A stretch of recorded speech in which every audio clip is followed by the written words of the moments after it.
चंद्रचूड़ ने ballot box मंगवाया, अपने सामने गिनवाए वोट और पलट दिया नतीजा, किस पावर का किया इस्तेमाल।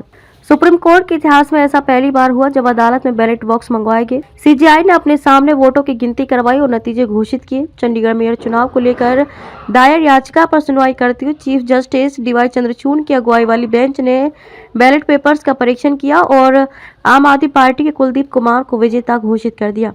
सुप्रीम कोर्ट के इतिहास में ऐसा पहली बार हुआ जब अदालत में बैलेट बॉक्स मंगवाए गए। सीजीआई ने अपने सामने वोटों की गिनती करवाई और नतीजे घोषित किए। चंडीगढ़ मेयर चुनाव को लेकर दायर याचिका पर सुनवाई करते हुए चीफ जस्टिस डीवाई चंद्रचूड़ की अगुवाई वाली बेंच ने बैलेट पेपर्स का परीक्षण किया और आम आदमी पार्टी के कुलदीप कुमार को विजेता घोषित कर दिया।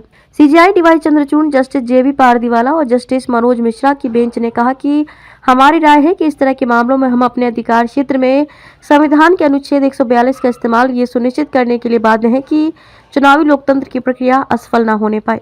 संविधान के अनुच्छेद 142 में सुप्रीम कोर्ट को कंप्लीट जस्टिस यानी कि संपूर्ण न्याय का अधिकार दिया गया है। अनुच्छेद 142 में कहा गया है कि ऐसे वाद जिनमें कभी कभी कानूनी तौर पर कोई हल नहीं दिखाई देता है या कोई और रास्ता अख्तियार नहीं किया जा सकता, उसमें सुप्रीम कोर्ट विवाद को हल करने या निपटारे के लिए अपने अधिकार क्षेत्र में उचित निर्णय ले सकती है। सुप्रीम कोर्ट के एडवोकेट अनिरुद्ध शर्मा से बातचीत में कहते हैं कि संविधान के आर्टिकल 142 में सुप्रीम कोर्ट को कंप्लीट जस्टिस का अधिकार दिया गया है। ऐसे मामले जहां नागरिकों के मूलभूत अधिकारों का हनन हो रहा है या किसी कानून में खामी मिले, वहां अदालत न्याय करने के लिए इस आर्टिकल का इस्तेमाल करती है। सुप्रीम कोर्ट पहले भी कई मामलों में अनुच्छेद 142 का इस्तेमाल कर चुकी है। सबसे चर्चित मामला अयोध्या जमीन विवाद का है। उस वक्त उच्चतम न्यायालय ने जमीन विवाद का फैसला हिंदू पक्ष के हक में दिया था, लेकिन आर्टिकल 142 का इस्तेमाल करते हुए मुस्लिम पक्ष को 5 एकड़ जमीन देने का आदेश दिया था। इसी तरह 6 से 14 साल के बच्चों को अनिवार्य मुफ्त शिक्षा, अंडर ट्रायल कैदियों की आधी सजा पूरी होने के बाद रिहाई का आदेश भी सेक्शन 142 के तहत दिया था।